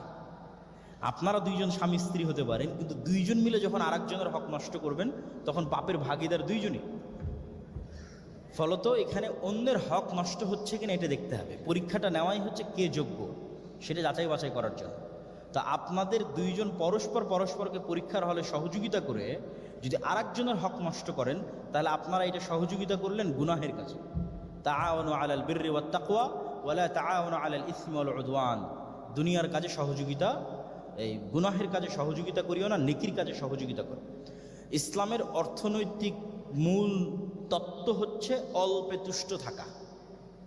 ইসলামের যে অর্থনীতি, অর্থনীতির ভিত্তি হচ্ছে অল্পে তুষ্ট থাকা। রিজিকের বিষয় অল্পে তুষ্ট, যেটা দিয়ে বক্তব্য শুরু হয় গরিবি মে আপনার নাম পায়দা কর।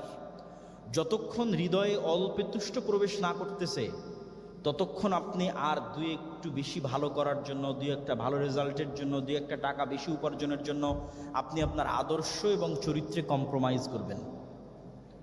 এই জন্য আপনাকে নিজের আত্মমর্যাদাটা আগে নিয়ে আসতে হবে, অল্পে তুষ্টির বিশ্বাসটাকে মজবুত এবং শক্তিশালী করতে হবে, আর ইন্সপাইরেশন নিতে হবে নবীদের জীবনী থেকে। তাদের যে কষ্ট আমরা করিনি, সম্ভব নয়। ইউসুফ আলাইহিস সালাম যখন 25-30 বছর হারিয়ে থাকলেন বাপ থেকে, তখন বাপও জানে না ইউসুফ কোথায়, মোবাইলও নাই, যোগাযোগও নাই, মেসেজও নাই। তারপরে মানুষের বাড়িতে কাজের লোক, তারপরে জেলে 7 বছর। নবীর সন্তান হয়ে পিতা এবং পুত্র একসাথে এরকম কষ্ট করতেছে। আমরাই জীবনে এরকম কষ্ট করি যে 7 বছর জেলে থাকবো, মানুষের বাড়িতে 12 বছর কাজ করব, ভাইয়েরা আমাকে মেরে ফেলার জন্য কুয়াতে ফেলে দিবে। মিলে না, কারো লাইফের সাথে মিলবে না। আপনিও মিলাবেন, মিলবে না আপনার লাইফের সাথে। তো নবীদের লাইফ হিস্ট্রি থেকে আপনাকে ইন্সপিরেশন নিতে হবে, উৎসাহ নিতে হবে যে তারা যদি এতটা কষ্ট করতে পারে নিজের আদর্শ অটুট থাকার জন্য, নিজের ইমানে অটুট থাকার জন্য, তাহলে আমি কতটুকু স্যাক্রিফাইস করতেছি। ইউসুফ আলাইহিস সালামকে যখন জুলাইখা দাওয়াত দিচ্ছে অন্যায়ের জন্য, তখন জুলাইখার অধীনস্থ কর্মচারী হচ্ছে ইউসুফ আলাইহিস সালাম। এবং তখন ইউসুফ আলাইহিস সালাম যুবক, এবং তখন ইউসুফ আলাইহিস সালাম বিয়ে করেননি, এবং তখন বাড়ির মালিকের উনি সবচেয়ে আস্থাভাজন। মানে একটা অপরাধ সংঘটিত করার জন্য যতগুলো জিনিস মানুষ নিশ্চিত হতে চায় এবং থাকলে মনে করতে পারে যে না অপরাধটা লেজিটিমেট হতে পারে, তার সবগুলো ইউসুফ আলাইহিস সালামের মধ্যে ছিল। যে না এই অপরাধ করলেও ছাড় দেওয়া যেতে পারে, কেননা তার মালিক তাকে আদেশ দিচ্ছে, সে অধীনস্থ কর্মচারী, আর তার পুরুষ মালিক তাকে অন্ধের মতো বিশ্বাস করে, আর সে নিজে বিবাহিত নয়, সে যুবক। তারপরও কিভাবে সে নিজের ইমান বাঁচানোর জন্য ফাইট করতেছে এরকম করুণ কষ্টের অবস্থার মধ্যে। বাপ নাই, বাপ থেকে হারিয়ে আছে, মানুষের বাড়িতে কাজ করতেছে, কিন্তু ইমান রক্ষার জন্য ফাইট করতেছে। এটাকে বলা হয় আজকা, মানে সকল দিক থেকে পবিত্র থাকা, নাফসের দিক থেকে পবিত্র থাকা, খাবারের দিক থেকে পবিত্র থাকা, সব দিক থেকে পবিত্র থাকার নাম হচ্ছে তাজকিয়া। শুধু আমি খাবার পবিত্র নিলাম, হালাল নিলাম, নাফস আমার দূষিত, এটা পবিত্র নয়। তাজকিয়াতুন নাফস মানে খাবারও হালাল, অন্তর পরিশুদ্ধ। তাহলে অন্তর যতক্ষণ আপনার পরিশুদ্ধ না হচ্ছে ততক্ষণ এই ধরনের অপরাধগুলো আপনার কমবে না। এই জন্য আগে অন্তরকে কন্ট্রোল করতে হবে, অন্তরকে ফেরেশতাদের সাহচর্যে বেশি রাখতে হবে, শয়তানের সাহচর্য থেকে দূরে রাখতে হবে। ফেরেশতাই আপনাকে পরীক্ষার হলে ইলহাম করে সহযোগিতা করে দেবে। হাস্যকর কিছু নয়, হইতেই পারে, অস্বাভাবিক কিছু নয়। কেন রাসূল সাল্লাল্লাহু আলাইহি ওয়াসাল্লাম বলছে যে তোমাদের ব্রেনে প্রত্যেক যে পজিটিভ বার্তা আসে এটা ফেরেশতার পক্ষ থেকে ইলহাম, আর প্রত্যেক যে খারাপ বার্তা আসে এটা শয়তানের পক্ষ থেকে ওয়াসওয়াসা। এটা ডাইরেক্ট মেসেজ হয় কালবে, আলাদা করে পড়া লাগে না, মেসেজটা আলাদা করে কান দিয়ে শোনা লাগে না, সরাসরি কালবে মেসেজ হয়ে যায়। এই টেকনোলজি চলে। এই জন্য কাল্ব সবচেয়ে আপার লেভেলের মেশিন, যা ভিন্ন জগতের প্রাণীর সাথে যোগাযোগ করে। মানুষের কাল্ব পৃথিবীর সর্বোচ্চ প্রযুক্তির মেশিন, যা মানুষের পক্ষে কোনোদিন বানানো সম্ভব নয়। এটা ভিন্ন জগতের প্রাণীর সাথে কানেকশন তৈরি করতে পারে, ফেরেশতার সাথে এবং শয়তানের সাথে।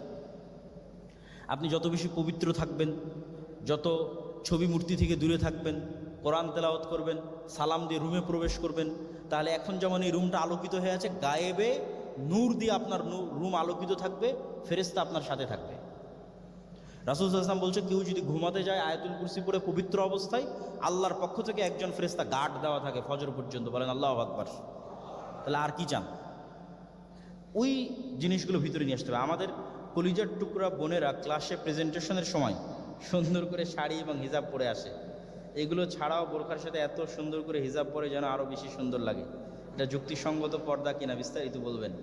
আমি নজরের হেফাজত করার চেষ্টা করি। পর্দা কালবে, আল হায়া ও মিনাল ঈমান। প্রথমত লজ্জা তৈরি হয় অন্তরে, এই লজ্জাটা বহিঃপ্রকাশ হয় কাপড়ে। আপনি যদি শুধু কাপড়কেই লজ্জা মনে করেন তাহলে আসল লজ্জা এখনো খুঁজে পাননি। আসল লজ্জা থাকে অন্তরে, এই লজ্জার বহিঃপ্রকাশ হয় কাপড়ে। তো অন্তরের লজ্জা থাকাটা হলো আগে সর্বপ্রথম, যে একজন মেয়ের অন্তরে লজ্জা আছে কিনা। এবং নির্লজ্জতা বা কাপড় না থাকা যে নির্লজ্জতা এবং অসম্মানের প্রতীক, তার সবচেয়ে বড় আলামত হচ্ছে আমাদের প্রথম যে শাস্তিটা দেওয়া হয়েছে সেই শাস্তিটা ছিল কাপড় না থাকা। আদম আলাইহিস সালাম, হাওয়া আলাইহিস সালাম যখন অপরাধ সংঘটিত করলেন তখন তাদের পরন থেকে কাপড় খুলে পড়ে গেল, জান্নাতের কাপড়। বাদাত সাওআতুহুমা, অপমান এটা। তাহলে কাপড় না থাকাটা অপমান, লজ্জাস্থান না ঢাকাটা অপমান। এবং ইসলামী খেলাফতে এটা দাসত্বের চিহ্ন ছিল। স্বাধীন সম্ভ্রান্ত পরিবারের মেয়েরা পর্দা করবে, দাসী পর্দা করতে পারবে না। তাহলে যে পর্দা করে বের হয়নি সে সম্ভ্রান্ত, স্বাধীন নয়। ইসলামী খেলাফতের আগের কথা বলতেছে। তাহলে কাপড়ের শান শওকত এবং মর্যাদার সাথে অন্তরের লজ্জা কানেক্টেড হতে হবে। আপনি বোরখা পরে আছেন বাহ্যিকভাবে, কিন্তু অন্তরে লজ্জা কাজ করতেছেন, আল্লাহর থেকে লজ্জা নাই।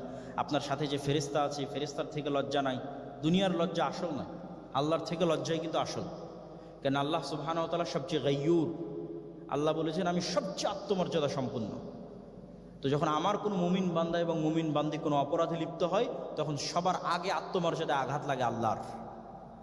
উনি সবচেয়ে বেশি আত্মমর্যাদা সম্পন্ন, এই জন্য উনি লজ্জাস্থানের পবিত্রতাটাকে খুব গুরুত্ব দেয় আল্লাহ সুবহানাহু ওয়া তাআলা। এটাই পশু এবং মানুষের মধ্যে পার্থক্য তৈরি করে।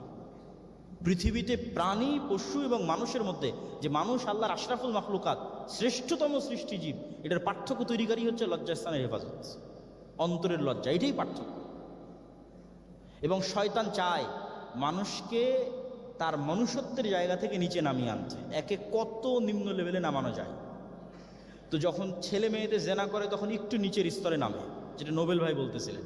আর যখন ছেলে ছেলে অথবা মেয়ে জেনা করে তখন সর্বনিম্ন স্তরে নেমে যায় মনুষ্যত্বের জায়গা থেকে। শয়তান তখন ওকে আস্ত পশুতে পরিণত করে ফেলেছে। এবং শয়তান চায় এই ডিসরেসপেক্ট, ডিসগ্রেস মানুষকে করাতে। কেন? ওই যে প্রতিশোধ, মানুষকে সিজদা করার আদেশ।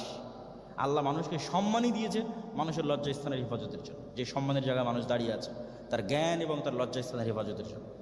এই সম্মানটা শয়তানের সহ্য হয় না। তাহলে যখন আপনার অন্তরে লজ্জা তৈরি হবে তখন আপনি পোশাক আশাক ঠিক রাখার পাশাপাশি আপনার বয়ফ্রেন্ড, গার্লফ্রেন্ড, এই যে কালচার, এই কালচার থেকে আপনি নিজেকে হেফাজতে রাখবেন। আর যখন আপনার অন্তরে লজ্জা তৈরি না হবে তখন আপনি বাহ্যিক বোরখা পরে আছেন ঠিকই, কিন্তু আপনার বয়ফ্রেন্ড আছে, হোয়াটসঅ্যাপে কথা বলতেছেন, পার্কে দেখা করতেছেন, তাহলে অন্তরে লজ্জা নাই। অতএব পর্দা মূলত আগে অন্তরে তৈরি হতে হবে। এবং এইটার বহিঃপ্রকাশ এখন অটোমেটিক। যখন অন্তরে হায়া আসেনি তখন আপনি পর্দা করার পরেও বোরখার ডিজাইনের কথা বলেন, আরও যেগুলো আপনারা জিজ্ঞেস করেছেন, এগুলো অটোমেটিক মনের মধ্যে তৈরি হবে। কেন? শয়তান তো চায় মেয়েদেরকে অতি সহজে পথভ্রষ্ট করা যায়। শয়তান মেয়েদেরকে সবচেয়ে সহজে পথভ্রষ্ট করতে পারে। এই জন্য মেয়েদের পথভ্রষ্ট হওয়ার জন্য মেয়েরা আগে দায়ী নয়, মেয়েদের পথভ্রষ্ট হওয়ার জন্য আগে দায়ী পুরুষেরা। এটাই ইসলামের লজিক। এই জন্য আল্লাহ নবী বলেছে দায়ুস লা ইয়াদখুলুল জান্নাহ, দায়ুস জান্নাতে যাবে না। কেন? মেয়েকে তো সহজেই পথভ্রষ্ট করতে পারবে শয়তান। তাহলে মেয়ের উপরে দায়িত্বশীল পুরুষ যতক্ষণ আত্মমর্যাদা সম্পন্ন না হচ্ছে ততক্ষণ মেয়েদেরকে অতি দ্রুত পথভ্রষ্ট করা শয়তানের পক্ষে সহজ। এই জন্য তার উপর দায়িত্বশীল পিতাকে হতে হবে আত্মমর্যাদা সম্পন্ন, তার দায়িত্বশীল ভাইকে হতে হবে আত্মমর্যাদা সম্পন্ন, তার দায়িত্বশীল সন্তানকে হতে হবে আত্মমর্যাদা সম্পন্ন, তার দায়িত্বশীল স্বামীকে হতে হবে আত্মমর্যাদা সম্পন্ন। পুরুষ যখন তার গায়রাত বিক্রি করে দেয়, আত্মমর্যাদা বিক্রি করে দেয়, এবং ফেমিনিস্ট বা ফেমিনিজম তথা মেয়েদের পাওয়ার প্র্যাকটিস যখন শুরু হয়, যে সে স্বামীর চেয়ে পাওয়ারফুল এবং সে পাওয়ার প্র্যাকটিস করতেছে, তখন সবচেয়ে বড় যে সমস্যাটা তৈরি হয় সেটা হচ্ছে মানুষের বংশে বিকৃতি চলে আসে, পরবর্তী সন্তানেরগুলোর মধ্যে বিকৃতি চলে আসে। সেটা কি? মানুষের পৌরুষত্বের সাথে মানুষের আত্মমর্যাদার কানেক্টিভিটি আছে। আপনি যখন ডমিনেন্ট হন নারী দ্বারা, তখন আপনার পৌরুষত্বে বিকৃতি আসে, এবং এই বিকৃতির প্রভাব পড়বে আপনার সন্তানের উপর। তখন আপনার সন্তানকে আর জোর করে হোমোসেক্সুয়ালিটি বা লেসবিয়ান এগুলো করা লাগবে না, জন্মগত এই রোগ নিয়ে সে পৃথিবীতে আসবে। কেন? তার বাবা গায়রাতওয়ালা নয়, তার বাবা আত্মমর্যাদা সম্পন্ন পুরুষ নয়, তার বাবার উপর নারী ডমিনেন্ট অবস্থায় আছে। তখন সন্তানের মধ্যে আর গায়রাত তৈরি হবে না, এরা নেতা মুজাহিদ যোদ্ধা কিচ্ছু হবে না, শেষ, ধ্বংস, এবং শয়তান সাকসেসফুল। তাহলে কোন মায়ের সন্তান সবচেয়ে পাওয়ারফুল হবে, সালাহুদ্দিন আইয়ুবীর মতো ভয়ঙ্কর হবে, পৃথিবী কাঁপবে? যে মা যত নরম, যত পর্দাশীলা, যত ভদ্র, যত লজ্জাশীলা, ওর সন্তান তত পৃথিবী কাঁপাবে। এইভাবেই এই বৈপরীত্যের উপরেই পৃথিবী আল্লাহ সুবহানাহু ওয়া তাআলা দাঁড় করিয়ে রেখেছে। এটা জন্মগত, এটা ফিতরাত। এটাকে আমরা জোর করে শয়তান বিকৃতি করাতে চাই, জোরপূর্বক। এটা ফিতরাত, এটার উপর আল্লাহ সুবহানাহু ওয়া তাআলা দাঁড় করিয়ে রেখেছে পৃথিবী। তাহলে আপনার জন্য প্রশ্ন উত্তরের সামারি কি? প্রশ্ন উত্তরের সামারি হচ্ছে, যখনই অন্তরে লজ্জা ঢুকে যাবে তখন বাকি সবগুলো অটোমেটিক আসবে। তখন সে নিজে নিজেই চেষ্টা করবে যে না, আমাকে পরপুরুষ যেন না দেখে, আমার প্রতি যেন আকৃষ্ট না হয়, তার জন্য কি করতে পারি সেটা সে নিজেই চেষ্টা করবে।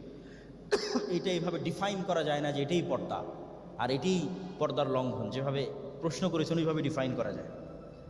লাস্ট প্রশ্ন, মানে আরও দুইটা প্রশ্ন আছে। হাজব্যান্ডকে মা বাবার থেকে বেশি প্রায়োরিটি দেওয়া কি উচিত হবে?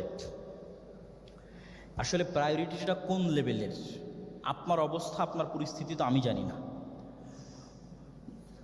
মূলত সামঞ্জস্য রক্ষা করতে পারলে, ভারসাম্য রক্ষা করতে পারলে এটাই বুদ্ধিমত্তার পরিচয়। কোন লেভেলে গিয়ে আসলে সমস্যাটা হচ্ছে সেটা ক্লিয়ার না হলে এই প্রশ্নের উত্তর দেওয়া কঠিন। এখন আপনি যেহেতু আপনার স্বামীর অধীনস্থ আছেন, আপনি বাবার বাড়িতে যেতে চান, সেক্ষেত্রে অবশ্যই আপনার স্বামীর সাথে সামঞ্জস্য রেখেই পিতার বাড়িতে যেতে হবে। সেক্ষেত্রে আপনার পিতা ডেকেছে বা ডাকছে বা মা ডাকছে, এই জন্য স্বামীর আদেশকে লঙ্ঘন করে চলে যাবেন, এটা হতে পারে না। আবার দেখা যাচ্ছে আপনার পিতামাতা মুমূর্ষু অবস্থায় মৃত্যুসজ্জায় শায়ী, এমন সময় আপনার স্বামী বলতেছে না যেতে দেবো না বাপের বাড়ি, তাহলে ওই তার আদেশটা অযৌক্তিক, ইললজিক্যাল। তো এটা আপনার পরিবেশের উপর নির্ভর করবে। জ্ঞান বিজ্ঞানে আমরা অনেক পিছিয়ে আছি। একজন মুসলিম হিসেবে নিজেদের অগ্রগতির জন্য বহির্বিশ্বে এমনকি বিধর্মীদের দেশে পড়তে যাওয়ার গুরুত্ব কতটুকু? আল্লামা ইকবাল বলেছেন, নাহি মাকাম কি খুগর তবিয়তে আজাদ, হাওয়ায়ে সাইরে মিসালে নসিম পায়দাকার। আল্লামা ইকবাল বলছেন, পৃথিবীর স্বাধীন মানুষ নির্দিষ্ট জায়গার মুখাপেক্ষী নয়।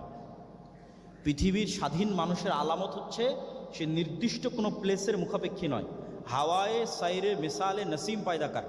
সকালবেলা যে বাতাস চলে, এই বাতাস যেমন কোনো জায়গায় আটকে থাকে না, বাংলাদেশ পার হয়ে ভারত, ভারত পার হয়ে পাকিস্তানের কোনো বর্ডার নাই।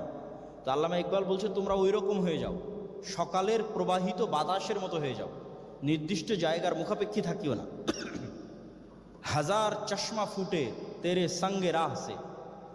যখনই আপনি মনে করবেন যে না, এইটা না হলে, এই জায়গায় না হলে, মানে যশোরে চান্স না হলে, ঢাকায় চান্স না হলে, লাইফের বিভিন্ন লেভেলে যে এইটা না হলে মনে হয় আমার হবে না, আল্লামা ইকবাল বলছে না, তুমি কঠিন রাস্তায় অবলম্বন করো, যেটা অসম্ভব সেটাই ধরো।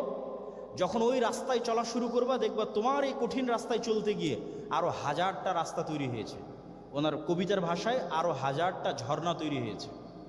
খুদি মে ডুবকে জরবে কলিম পায়দাকার। আত্মমর্যাদার সাগরে ডুব দিয়ে মুসার লাঠি তৈরি করো। মুসার লাঠি যেমন পাথরে আঘাত দিলে ঝর্ণা তৈরি হয়ে গেছে, এরকম কোথাও থামা যাবে না। উনি আরেকটা কথা বলেছে যেটা এই প্রশ্নের সাথে কানেক্টেড। निशा है जिंदा कौमों का कि बदलती रहती है इनके सुबह शाम तकदीरें, नए शाम पैदा कर नए सुबह पैदा कर। উনি বলছেন, গোলাম দাস কওমের এটাই আলামত যে তাদের সকাল সন্ধ্যা একরকম থাকে। দাস, কৃতদাস এবং গোলামদের আলামত হচ্ছে তাদের প্রতিদিনের সকাল এবং সন্ধ্যা একরকম। মরু বিদুইন, মরু যাযাবরের সকাল সন্ধ্যা কোনোদিন একরকম নয়। আল্লাহর নবীর মৃত্যুর পর এই যে সাহাবীরা বের হয়েছে মক্কা থেকে, এই মরু যাযাবর আর মরু বিদুইনের সকাল সন্ধ্যা কোনোদিন এক থাকে? অসম্ভব। এরা স্বাধীন। আজ এখানে আছে তো আজকে নতুন প্রবলেম, কাল ওখানে আছে তো কাল ওখানে আর এক নতুন প্রবলেম, কাল আর এক দেশে গেছে ওখানে আর এক নতুন প্রবলেম। ডেইলি নতুন প্রবলেম, নতুন ফাইট। নয় শুভ শাম পায়দাকার। প্রত্যেক দিন নতুন সকাল আর নতুন সন্ধ্যা তৈরি করো। কিসের চাকরি? মুসলমানরা কোনোদিন চাকরিজীবী ছিল না। মুসলমানরা চাকরিজীবী মানেই তো সকাল সন্ধ্যা একরকম, সকাল সন্ধ্যা একরকম, ডেইলি রুটিন একরকম। এটা স্বাধীন মানুষের আলামত নয়। তাহলে নির্দিষ্ট জায়গায় সীমাবদ্ধ থাকা যাবে না। আবার কাফের দেশে স্থায়ীভাবে বসবাস করা যাবে না। ঠিক আছে, বরং ফাইট অব্যাহত রাখতে হবে, সামনের দিকে এগিয়ে যাওয়ার। প্রত্যেক বন্ধ রাস্তায় নতুন রাস্তা তৈরি হবে। আল্লাহ সুবহানাহু ওয়া তাআলা আমাদের কবুল করুক, আল্লাহুম্মা আমিন। ও এখানে কিছু বই পুস্তক দেওয়া আছে, এগুলো সম্ভবত আমারই লেখা বা আমার শ্রদ্ধেয় পিতা শেখ আব্দুর রাজ্জাক বিন ইউসুফ, এগুলো আজকে আপনারা পেতে পারেন। আজকে আমি যে আলোচনা যে বই থেকে করতেছিলাম, আল্লাহর পথে যাত্রা, এই বইটা আজকে সম্ভবত না, এটা অনলাইন থেকে নিতে পারেন। আর এটা একটা প্রশ্ন উত্তরের বই, প্রায় 1000 প্রশ্ন উত্তর আছে। উজু, তারপরে হচ্ছে গোসল, তারপরে হচ্ছে আপনার তায়াম্মুম, হায়েজ, নেফাস, সালাত, প্রায় 1000 প্রশ্ন উত্তর আছে। দোয়ার বই, সালাতের বই, এগুলো কোথায় আছে আমি জানি না, এখানে দিয়ে গেছে, হয়তো বাইরে বের হলে পেতে পারেন। তো ঠিক আছে, আমি আমার কথা এখানেই শেষ করছি। সুবহানাকাল্লাহু ওয়া বিহামদিকা আশহাদু আল্লা ইলাহা ইল্লা আনতা আস্তাগফিরুকা ওয়া আতুবু ইলাইক। আসসালামু আলাইকুম ওয়া রাহমাতুল্লাহি ওয়া বারাকাতুহু।